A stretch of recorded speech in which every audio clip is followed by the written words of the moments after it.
Senhora Presidente, Senhores Ministros, Senhor Secretário de Estado, Senhoras e Senhores Deputados. No mundo de incertezas que vivemos, de riscos crescentes e novas ameaças à segurança das pessoas e dos seus bens, prover a segurança é uma função essencial do Estado.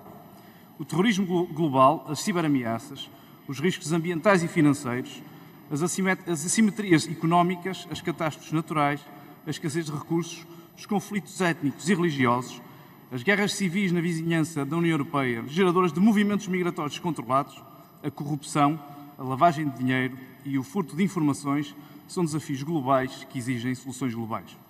São ameaças mutáveis que pressupõem respostas integradas. As Forças Armadas do século XXI não podem ser apenas o garante da integridade territorial ou da soberania nacional. Têm de ser igualmente um agente ativo na promoção da segurança internacional e da proteção dos cidadãos em tempo de paz. Por exemplo, contribuindo para a estabilização de conflitos em regiões de África e do Médio Oriente, que afetam a segurança europeia, bem como na resposta a situações de emergência em território nacional, como aconteceu nos recentes episódios da queda da estrada de Borba ou dos incêndios de Pedrógão, através do reforço de unidades militares de emergência. A cooperação estruturada permanente é uma resposta aos desafios globais e pode, se cumprida, ser uma solução global. Trata-se de um desenvolvimento expressamente previsto no Tratado de Lisboa, que não envolve qualquer transferência de soberania, mantendo um caráter intergovernamental e não entrando em conflito com a NATO, contribuindo mesmo para reforçar o chamado pilar europeu da organização.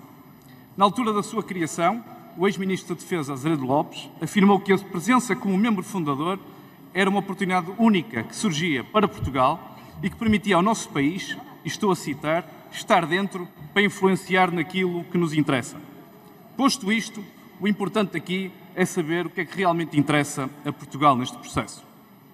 De um conjunto de objetivos, como é o da criação de um quadro legal para enquadrar investimentos em segurança e defesa, que permita aos Estados participantes melhorarem as suas capacidades militares através de iniciativas concertadas, Portugal pode e deve encarar isto como uma grande oportunidade.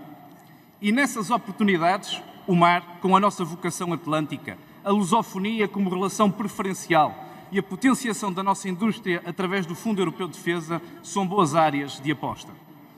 O mar é o recurso estratégico mais importante do nosso país, mas é também aquele que mais desafios oferece à segurança nacional.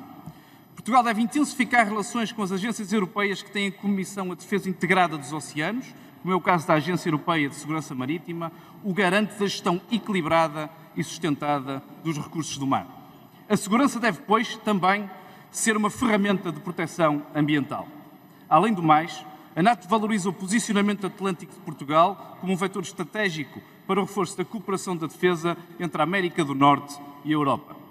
O nosso país deve, portanto, liderar na União Europeia a defesa de uma política externa que complemente e não duplique as capacidades e missões da NATO, promovendo o fortalecimento do elo transatlântico. A segunda oportunidade é aquela que encontramos nos PALOP. Dada a proximidade cultural e histórica com os países da lusofonia, Portugal tem que assumir a sua posição de interlocutor preferencial nas questões que envolvam estes países no âmbito da política comum de segurança e defesa. A terceira grande oportunidade que aqui quero abordar, que o Sr. Ministro também já abordou, prende-se com o Fundo Europeu de Defesa. Os 13 mil milhões deste fundo não devem ficar perdidos nos grandes países, antes devem servir a vocação desta ideia de cooperação estruturada e da criação de uma sociedade resiliente. O Estado português deve liderar iniciativas que promovam a resistência e combatividade das sociedades modernas, como é o caso da criação do Mecanismo Europeu de Proteção Civil ou da entrega da Unidade de Comando da Proteção Civil às Forças Armadas, em consonância com a Constituição da República Portuguesa, que atribui este tipo de missões às Forças Armadas no número 6 do seu artigo 275. O Fundo Europeu de Defesa deve ser explorado pelas empresas portuguesas em articulação com os órgãos da defesa nacional, tendo em vista a reforçar a investigação e o desenvolvimento de capacidades essenciais para as atividades de patrulha, vigilância, fiscalização, busca e salvamento marítimo, resposta a acidentes marítimos, poluição incluída e apoio à proteção e salvaguarda de pessoas e bens em situação de emergência e catástrofe, desde a faixa costeira até aos limites da plataforma continental, sob nossa responsabilidade. Senhores Ministros, Senhoras e Senhores Deputados, um país que esteve na criação da NATO não pode ficar na cauda da cooperação estruturada permanente. Os novos riscos são invisíveis, o facto de não terem rosto exigem respostas globais e integradas por parte dos agentes do Estado, mas requerem uma intensificação da educação dos cidadãos para estes riscos que geram insegurança, nomeadamente no digital. Estes novos riscos também são imprevisíveis, sabemos que vão acontecer e não se podem evitar. Devemos, pois, trabalhar na prevenção e a mitigação dos seus efeitos, no que à segurança dos cidadãos e dos seus bens diz respeito.